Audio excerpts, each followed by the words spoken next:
ನಮಸ್ತೆ. ಸರೋಜ ಶ್ರೀ ಶಿವಶಕ್ತಿ ಯೋಗ ಕೇಂದ್ರ, ಅತ್ತಿಗುಪ್ಪೆ, ಬೆಂಗಳೂರು. ಪ್ರೆಗ್ನೆನ್ಸಿ ಯೋಗದಲ್ಲಿ ಸುಪ್ತಬದ್ಧ ಕೋನಾಸನ ಇವಾಗ ಮಾಡ್ತಾಯಿರೋದು. ಮಾಡಿ ಈ ಥರ ದಿಂಬಿಟ್ಕೊಂಡು ಮಲಕ್ಕೊತಾ ಇರೋದು.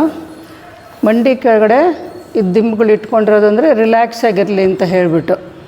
ಇಲ್ಲಾಂದರೆ ನೋವು ಬರ್ತಾ ಇರುತ್ತೆ ಪೆಲ್ವಿಕ್ ಪಾಯಿಂಟಲ್ಲಿ, ಸ್ವಲ್ಪ ಹೊತ್ತಿರೋಕ್ಕಾಗಲ್ಲ.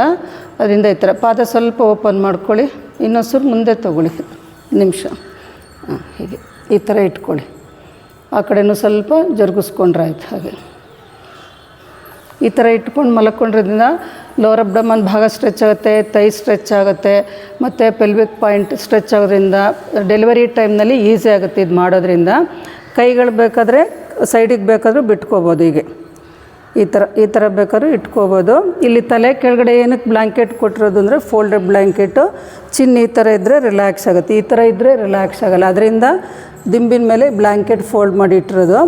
ಇವ್ರಿಗೆ ಒಂದು ದಿಂಬು ಸಾಕಾಗುತ್ತೆ. ಈ ಥರ ಬೇಕಂದರೆ ನೀವು ಹೆವಿ ಶೋಲ್ಡ್ರು ಮತ್ತು ಬಟಕ್ಸ್ ಜಾಸ್ತಿ ಇರೋರು ಇನ್ನೊಂದು ಬೇಕಾದರೆ ದಿಂಬು ಇಟ್ಕೋಬೋದು. ಇದೇ ಥರ ದಿಂಬು ಇಟ್ಕೊಂಡು ಈ ಥರ ಇಟ್ಕೊಂಡು ಮಾಡಿ. ಈ ಥರ ಒಂದು 2-3 ನಿಮಿಷ ಮಲಕ್ಕೊಂಡ್ರೆ ರಿಲ್ಯಾಕ್ಸ್ ಆಗುತ್ತೆ ಚೆನ್ನಾಗಿ. ಇದು ಪ್ರೆಗ್ನೆನ್ಸಿ ಮಾತ್ರ ಅಲ್ಲ, ಪೀರಿಯಡ್ಸ್ ಪ್ರಾಬ್ಲಮ್ ಇರುತ್ತಲ್ಲ ಅಂಥವ್ರು ಇದು ಮಾಡ್ಬೋದು. ಡ್ಯೂರಿಂಗ್ ದ ಪೀರಿಯಡ್ಸು ಮಾಡ್ಬೋದು. ತುಂಬ ಹೊಟ್ಟೆನೋ ಬರ್ತಿರುತ್ತಲ್ಲ ಪೀರಿಯಡ್ಸ್ ಟೈಮಲ್ಲಿ, ಅವರು ಸಹ ಈ ಥರ ಮಲಕ್ಕೊಂಡ್ರೆ ರಿಲ್ಯಾಕ್ಸ್ ಆಗುತ್ತೆ. ಲೋವರ್ ಅಬ್ಡಮನ್ ಭಾಗ ಪೂರ್ತಿ ರಿಲ್ಯಾಕ್ಸ್ ಆಗ್ತಾ ಇರುತ್ತೆ ಪೀರಿಯಡ್ಸ್ ಟೈಮಲ್ಲಿ ಇದು ಮಾಡೋದ್ರಿಂದ. ಇದು ಡೆಲಿವರಿ ಟೈಮ್ನಲ್ಲಿ ಈಸಿ ಆಗಲಿ ಅಂತ ನಾವು ಇದನ್ನೆಲ್ಲ ಮಾಡಿಸ್ತಾ ಇರ್ತೀವಿ. ಇದು ಬೇರೆ ಆಸನಗಳೆಲ್ಲನ ಇದನ್ನು ಮಾಡ್ಕೊಳ್ಳಿ. ಎಲ್ರೂ ಬೇರೆಯವ್ರಿಗೂ ಶೇರ್ ಮಾಡಿ, ಎಲ್ರಿಗೂ ಉಪಯೋಗ ಆಗಲಿ. ಎಲ್ಲರೂ ಇದನ್ನು ಯೂಸ್ ಮಾಡ್ಕೊಂಡು ಆರೋಗ್ಯವಾಗಿರಿ. ನಮಸ್ತೆ.